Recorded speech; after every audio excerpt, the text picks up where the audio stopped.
We're going to talk about playing with the hologram of reality, which is kind of screwy, but not impossible. What we're looking at here is the eternal now. And so we can look at the Bible, we can look at Egypt, we can look at the Mayan calendar.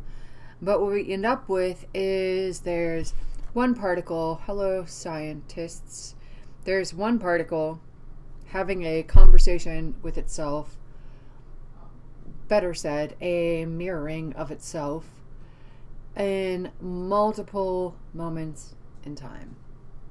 We're in a time, I don't even want to say the year because it's really irrelevant, but there's people that we call awake, people that are aware, people that have figured out their own path, their own perspective. And the beauty of this awakening is we can be more, let's just say, conscious and I want to say delicate about the choices you make for your next logical step, whether it's farming, whether it's building an empire or whatever. But you become more sensitive to the fact that you're creating a reality that clearly you're going to live in. And you have a lot of leverage and a lot of power in what you create. So, from a 2017 perspective, I'm just going to go there. We have teachers, educators like Abraham Hicks, Jesus. Mike Dooley's a good teacher from Hay House, and there's other people that talk about, I think it's The Secret or whatever. It doesn't really matter. They're all saying the same thing. It's you're putting something out from yourself and you're getting a reflection back.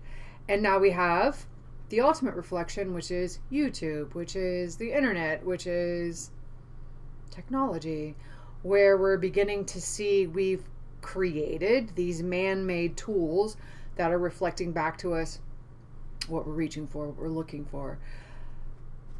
The funny part for me is you can bring it all back down to the most basic level, which is you could just sit on your ass in your backyard and in the grass, see the sunshine, and you're getting the same freaking reflection. And if you're a musician, you sing a song, you get an echo. You put out a note, you get the sound. It's the same thing. But we've hit this point where sort of like imitators of God, where there's nothing wrong with it. We've had to train ourselves, but we're making these expressions, man-made, and capturing our own reflections back, whether it's a house or money or a car or Alexa, who cares? And we're starting to see that the really most fun, most beautiful reflections are the ones that were already here that we used as tools to create our reflections. Nature, earth, the sun, yada, yada, yada, yada, yada, right? So the big ultimate joke that, dear Lord, let me say this well, the Lord of hosts in the Bible is the Lord of hosts, is the hosts are the light beings. It's the little cells in your body, the DNA, the stars of the universe. Those are your hosts.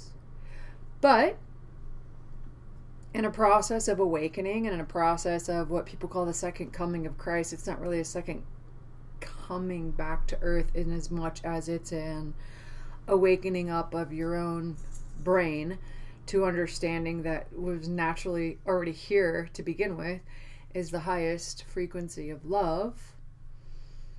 We're all starting to get that. So the cool part, to me, and maybe not to you, but the cool part is you're now going to have a cognitive awareness and an ability to recognize, recognize, remember, put back together, all the words kind of leverage back into themselves, how it was perfect when it was made.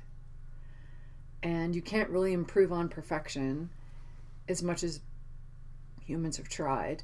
And so all the way back to Egypt, what a blessed time.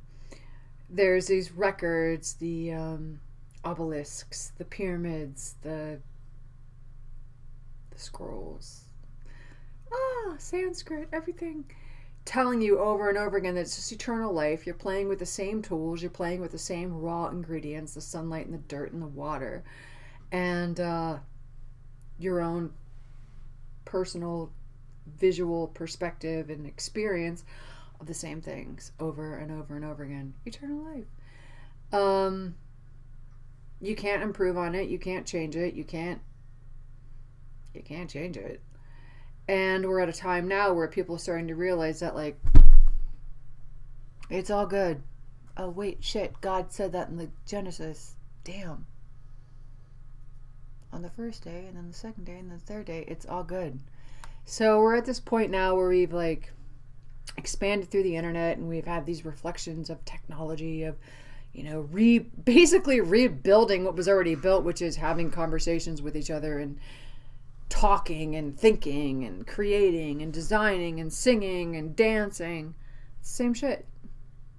So we're at a time now where we can just shut up, chill out, relax, and love one another. Or not, and pretend that hoarding and owning and buying and selling and actually adds a, what did Jesus say, a cubit to your life? It doesn't. So celebrate, and which is why the whole Bible has this stuff about sing and dance and praise and sing and dance and praise. And isn't it humorously, lovingly boring? That's life. Everlasting. As in will be. Which I think is so funny to watch people, like, try to make it just one bit better, but what the hell? It's just different. Different perspectives, different flowers, different places, different boats, different oceans, different houses, different trees, but it's still the same